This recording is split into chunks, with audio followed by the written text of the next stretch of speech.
Billionaires paying little or no income tax isn't just luck, it's the product of legal strategies, tax rules that favour wealth in particular forms, and teams of people who structure assets to minimise taxable events. Wealth is often stored in ways the tax system treats far more gently than wages. In this video, we'll look at the main legal techniques ultra-wealthy people use, why they work, and the trade-offs involved. Please do subscribe if you haven't already. It really helps this small channel grow. One of the main reasons this topic matters is that it shapes how governments fund public services. When a large portion of national tax revenue increasingly comes from workers rather than asset holders, the overall system becomes more dependent on labour rather than wealth. Economists often highlight that this shift can widen inequality over time because wages rarely grow as fast as investment returns. Understanding how the system works isn't about blaming individuals. It's about seeing the incentives built into the rules and how they influence behaviour. Most of the differences in tax that the wealthy pay come down to what counts as income. Salaries and wages are taxed as ordinary income when you receive them. But if most of your wealth is held as unrealised capital or shares in a company that haven't been sold, the tax system usually doesn't treat that as income. That's the biggest way to reduce your tax owed. Don't trigger a taxable event and you don't pay tax.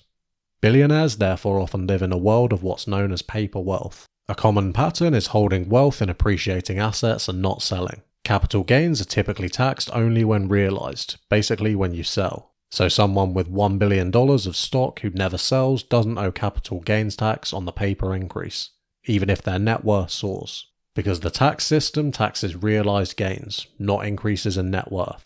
This creates a gap between rich on paper and rich for tax purposes. This structure also shapes corporate behaviour. Company founders who hold huge equity stakes are incentivized to keep their shares rather than take large salaries. This is because salary income is taxed annually. Equity growth, on the other hand, compounds quietly in the background with no immediate tax bill. It's one of the reasons you'll often see tech founders taking salaries of £1 or $1. Not because they're living frugally, but because their real economic power sits in shares that aren't being taxed as they appreciate. If liquidity is needed, many wealthy people borrow against their holdings rather than sell. Loans are not treated as income, so you can take out a loan secured by your shares, get cash to spend or invest, and still avoid the capital gains tax that a sale would trigger. You pay interest, but often at rates much lower relative to the tax you'd otherwise owe. That arbitrage between borrowing costs and tax rates is a legal, widely used technique, and it's why you'll sometimes see billionaires who appear cash rich but report relatively low taxable income. Another powerful tool is tax-preferred vehicles and structures. Trusts, family limited partnerships, and holding companies let owners shift the timing of income, and in some cases ring-fence assets from certain taxes. Properly drafted trusts can provide estate planning benefits, enable generational wealth transfer, and take advantage of exemptions or deferrals. Philanthropic structures like private foundations and donor-advised funds let wealthy people get an immediate tax reduction for donated assets, then control how those funds are used over time. That reduces taxable income now while preserving influence over money used later. Tax treatment of different income types matters hugely. In many places, long-term capital gains are taxed at lower rates than ordinary income. That creates an incentive to generate returns as gains or selling assets instead of a salary. For people whose main income is asset appreciation, their average tax rate can be far lower than someone earning an equivalent amount in wages or bonuses. This is a big part of debates over fairness. The tax system, intentionally or not, rewards wealth that's packaged as capital gains rather than a salary. There are also specific strategies that exploit particular rules. Carried interest, for example, has been controversial. Investment managers receive a share of profits, which is the carried interest, that in some rules is taxed as capital gains rather than ordinary compensation. This results in lower taxes. Other techniques include like-kind exchanges in the US for real estate which defer a taxable gain when an investor swaps one property for another. There's also tax loss harvesting, which realises losses in certain positions to offset gains elsewhere and reduce the overall tax bill. Stepped up basis rules where an asset's tax basis is reset to its market value at death are another reason wealth often passes between generations with minimal capital gains tax. If a billionaire leaves appreciated stock to their children who then sell it, the heirs usually pay tax on the post-inheritance gain, not the entire lifetime appreciation. That's why estate planning is a key part of billionaire tax strategy. International structures also play a role.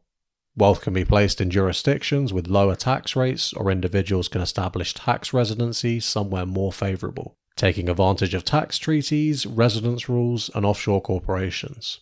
Again, there's a spectrum. Some structures are entirely legal, while others move towards illegal evasion and have been targeted by regulators. Charitable giving is both a public good and a tax tool. Large charity donations can carve large deductions off of taxable income, and methods like charitable remainder trusts or private foundations can provide tax relief while preserving control over how the funds are used. Donors can donate appreciated assets to avoid paying capital gains tax and receive a deduction for the asset's fair market value. That's tax-efficient giving. It's worth noting that access to these strategies isn't free. They require teams of lawyers, tax accountants, wealth managers, and compliance experts. There are costs, documentation, audits, and ongoing maintenance. Political risk matters too. Rules change, governments introduce anti-avoidance measures, and public scrutiny can lead to reputational damage. What's legal today can be tightened tomorrow. Another subtle trade-off is psychological. Some wealthy people acknowledge that living heavily leveraged, borrowing against assets instead of holding cash, can create a sense of instability, especially during market downturns.